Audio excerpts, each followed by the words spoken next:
8월 9일 월요일입니다. 오늘 새벽 우리에게 주시는 하나님의 말씀은 로마서 2장 17절에서 29절까지의 말씀입니다.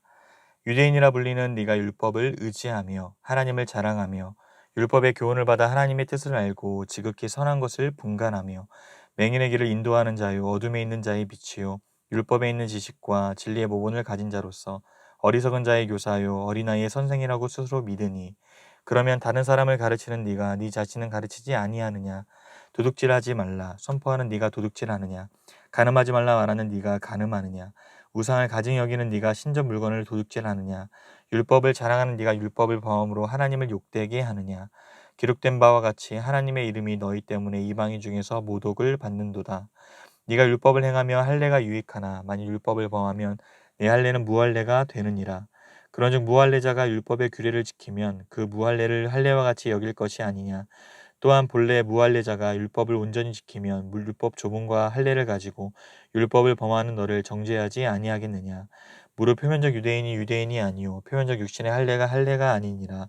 오직 이면적 유대인이 유대인이며 할례는 마음에 알지니 영에 있고 율법 조문에 있지 아니한 것이라. 그 칭찬이 사람에서가 아니요 다만 하나님에게서니라. 아멘. 로마서 2장을 마무리하며 바울은 유대인의 잘못을 일깨우고 있습니다. 스스로 유대인이라 생각하는 자들을 향해 그들의 잘못된 생각, 거짓된 안전을 경고하는 것이죠. 그러면서 바울은 유대인에 대한 새로운 정의를 내리고 있습니다. 먼저 그들의 특권을 이렇게 설명합니다. 율법을 의지하며 하나님을 자랑하며 하나님의 뜻을 알고 지극히 선한 것을 분간하며 이것은 율법이 가능하게 했기 때문에 특권이었습니다. 또한 진짜 유대인은 이방인을 하나님께로 인도할 책임이 있죠. 볼 수 없는 맹인의 길을 인도하며 어둠에 갇혀있는 자를 보게 하는 빛이 되어야 할 사명입니다. 또 율법을 가진 자로서 어리석은 자의 교사로 또 어린아이의 선생으로 부르셨습니다. 그들이 가진 율법이 이 모든 특권의 중심에 있다는 사실입니다. 그런데 바울은 여기에 부정적인 뉘앙스의 말을 덧붙입니다. 20절 끝에 보시면 스스로 믿으니 라고 말이죠. 결국 율법의 옷을 입은 거짓된 실상을 그들의 그 실상을 고발하고 있었습니다. 그들에게 특권은 오히려 독이 되었습니다. 이것이 바로 형식적인 유대인의 모습입니다. 그래서 바울은 그들의 잘못을 하나씩 지적하고 있습니다. 21절 상반절입니다. 그러면 다른 사람을 가르치는 네가 네 자신은 가르치지 아니하느냐. 이 질문은 모든 질문의 핵심이라 할 수 있습니다. 그리고 구체적인 사례를 말하는데 도둑질, 간음, 우상을 미워하면서 그에 반하는 일을 하는 모순된 모습을 드러냅니다. 마치 유대인이 우상 숭배를 가증히 여기면서도 이방 신전에서 가져온 물건을 팔아 이익을 얻으려 하거나 흔히 종교인들이 돈을 벌기 위해 불법을 행하거나 범죄를 저질렀을 때 더 많은 질책과 또 비난을 얻게 되는 것처럼 그 행한 일이 너무도 맞지 않는 모순이라는 겁니다. 그로 인한 결과는 무엇일까요? 23절 말씀입니다. 율법을 자랑하는 네가 율법을 범함으로 하나님을 욕되게 하느냐. 결국 하나님을 욕되게 합니다. 율법을 가진 자가 자신은 가르치지 않을 때, 지식을 가진 자가 그 지식으로만 자신을 내세우고 순종하지 않을 때 하나님을 모르는 자들이 그 모습을 보고 하나님을 욕하게 하는 것입니다. 바울은 이것을 이사야 52장 말씀을 인용하며 근거로 삼습니다. 24절 기록된 바와 같이 하나님의 이름이 너희 때문에 이방인 중에서 모독을 받는도다. 하나님의 이름을 거룩하게 하기 위해 부르심 받은 자들이 오히려 신성모독의 원인이 되고 있습니다. 유대인의 모순적인 이 행동으로 하나님의 이름이 더럽혀졌습니다. 그렇다면 이 율법에 대하여 어떻게 하는 것이 진짜 유대인의 모습일까요? 바로 율법에 순종하는 것입니다. 율법은 지식이 아닌 바로 순종으로 완성되기 때문이죠. 그리고 우리 스스로 이렇게 질문할 수 있어야 합니다. 나의 말과 행동은 일치하는가?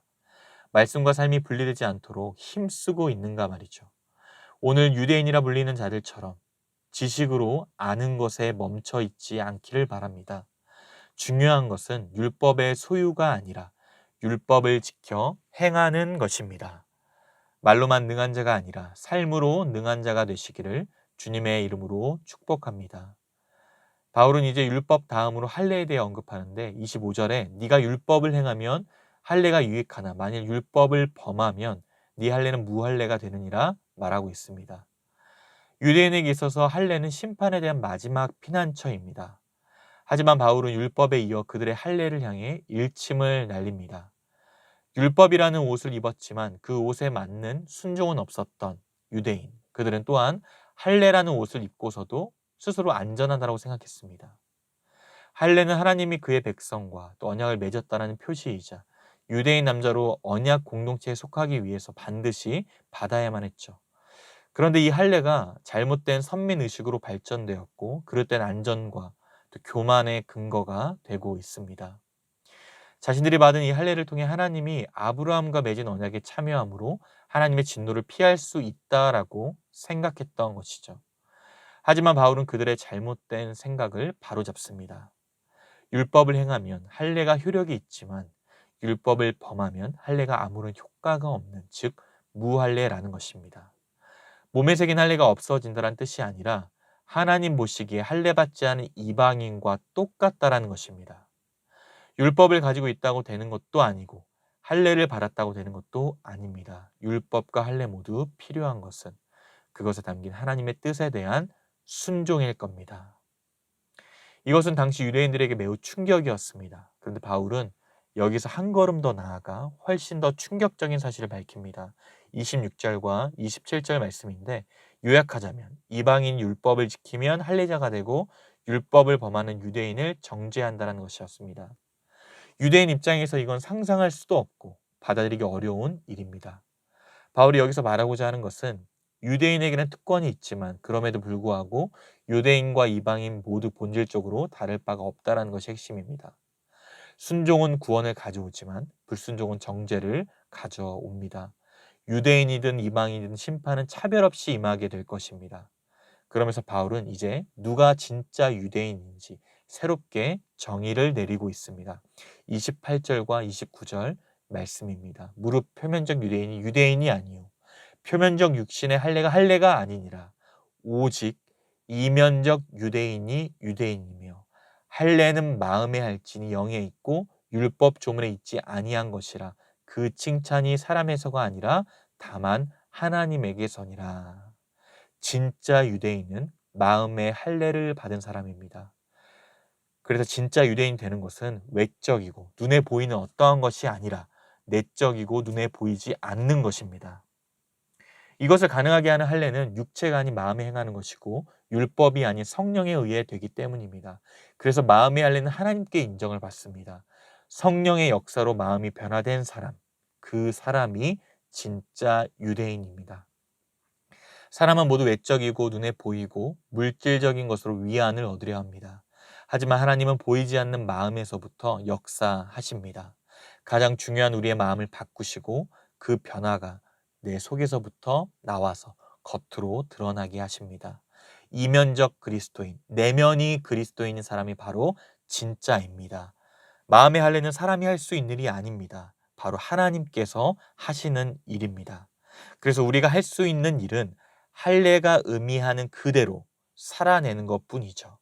하나님의 사람으로서 내가 어떤 사람인지를 알고 하나님의 자녀답게 살아가는 삶, 오직 성령의 열매인 사랑과 희락과 화평과 오래 참음과 자비와 양성과 충성과 온유와 절제를 금지할 수 없는 바로 이것이 진짜 유대인, 진짜 그리스도인입니다.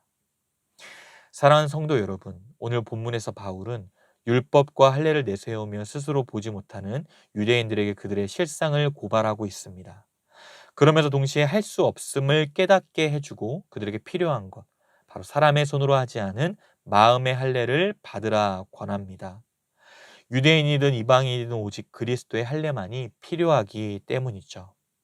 우리는 주님 안에서 성령의 역사로 말미암아 내면의 할례를 받을 수 있습니다. 그리고 이미 그 풍성한 은혜를 경험한 자들입니다. 진노와 심판이 마땅한 우리가 예수님이 하신 일로 말미암아 하나님의 사람, 하나님의 자녀가 되었습니다. 하나님께서 보실 때 우리 모두를 하나님의 사람으로 또 자녀로 보십니다. 그래서 진짜 하나님의 사람으로 살아갈 수 있습니다. 그러므로 종교적이거나 어떤 형식적인 겉모습을 내려놓고 진짜 내 모습으로 변화된 그리스도인으로 힘있게 살아갈 수 있기를 바랍니다. 율법의 교훈대로 그 의미를 따라 진짜 하나님의 뜻을 이루며 새 사람을 입은 자로 언제나 예수님을 삶의 주인으로 인정하고 하나님께 칭찬받는 우리 모든 성도님들의 삶이 되시기를 주님의 이름으로 축복합니다. 기도하겠습니다. 하나님 아버지, 은혜와 사랑을 감사드립니다. 율법과 할례처럼 겉모습을 자랑하는 것이 아니라 성령을 통해 마음의 할례를 받아 새 사람으로 말씀에 순종하는 삶이 되게 하여 주시옵소서. 마음으로부터 변화가 일어나 율법의 교훈대로 살도록 인도해 주시고 근본적인 삶의 방향이 오직 주의 뜻대로 향할 수 있도록 인도하여 주시옵소서. 우리의 삶을 통해 진정 하나님께 영광이 되며 더 이상 나 자신만을 위해 살지 아니하고 오직 예수님의 모습을 닮아 세상을 섬기는 진짜 성도의 삶이 될 수 있도록 성령의 열매를 맺을 수 있도록 은혜를 베풀어 주시옵소서. 감사드리며 살아계신 예수 그리스도의 이름으로 기도드리옵나이다. 아멘. 개인적으로 기도하실 때 오늘 주신 말씀을 붙들고 기도하시고 주간 기도 제목을 따라서 부산과 민족을 위해 이번 한 주간의 승리를 위해 기도하겠습니다. 한국교회의 영적 부흥을 위하여 말씀과 기도로 승리하는 이번 한 주간이 될 수 있도록 마지막으로 코로나19 신부산교회 공동 기도문으로 함께 기도하겠습니다.